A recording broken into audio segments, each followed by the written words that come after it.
Penuntun Saat Teduh Gereja Kristen Jakarta, Selasa 20 Januari 2026. Judul renungan, Pola Pikir yang Rendah Hati. Ayat Alkitab terambil dari Filipi pasal 2 ayat 5-8. Demikianlah firman Tuhan.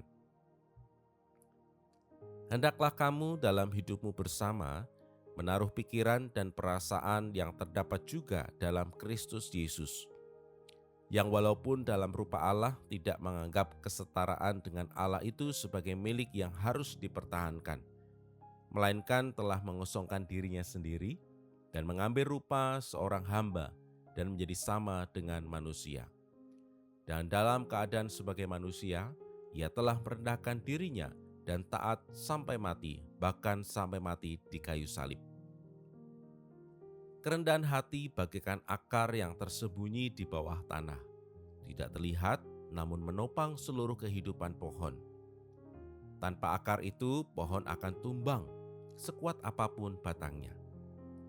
Demikian pula kehidupan rohani. Tanpa kerendahan hati, segala kesalehan dan pelayanan akan mudah roboh oleh kesombongan.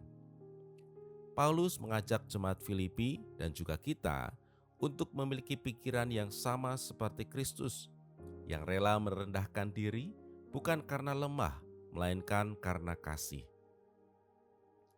Dalam dunia yang mengagungkan gengsi dan pencapaian, kerendahan hati menjadi tanda paling jelas dari pikiran yang sudah dibentuk oleh Kristus. Surat Filipi ditulis Paulus dari penjara, namun syarat dengan sukacita dan panggilan untuk hidup dalam kesatuan dan kerendahan hati. Jemaat Filipi menghadapi ketegangan internal yang mengancam kesatuan tubuh Kristus. Untuk itu, Paulus menempatkan teladan tertinggi, yaitu Kristus sendiri, yang walaupun dalam rupa Allah, tidak menganggap kesetaraan dengan Allah itu sebagai milik yang harus dipertahankan, melainkan telah mengosongkan dirinya. Allah telah turun ke dalam dunia menjadi manusia demi menyelamatkan umat-Nya. Inilah inkarnasi Kristus, dan pikiran Kristus adalah pikiran yang menundukkan diri demi kasih itu, bukan demi gengsi. Oleh sebab itu, jemaat Filipi perlu meneladani pola pikir Kristus yang rela mengosongkan diri, melayani dengan kasih, dan menaati Allah sekaligus harus menanggung penderitaan.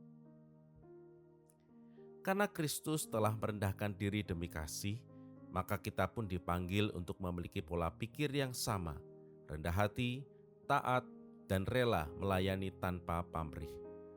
Kerendahan hati bukan sekedar sikap lembut, melainkan keputusan batin untuk menempatkan kehendak Allah dan kepentingan sesama di atas kepentingan diri. Dunia mengajarkan bahwa harga diri harus dipertahankan dengan kekuasaan dan pengakuan.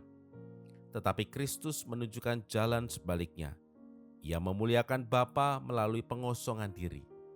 Dalam setiap relasi, keluarga, pelayanan, atau pekerjaan, kerendahan hati menumbuhkan damai dan kesatuan.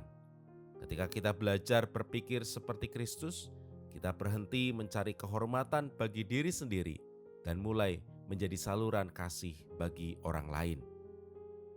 Kerendahan hati bukanlah berpikir rendah tentang diri sendiri, tetapi berpikir lebih sedikit tentang diri sendiri. Demikian renungan hari ini. Tuhan Yesus memberkati.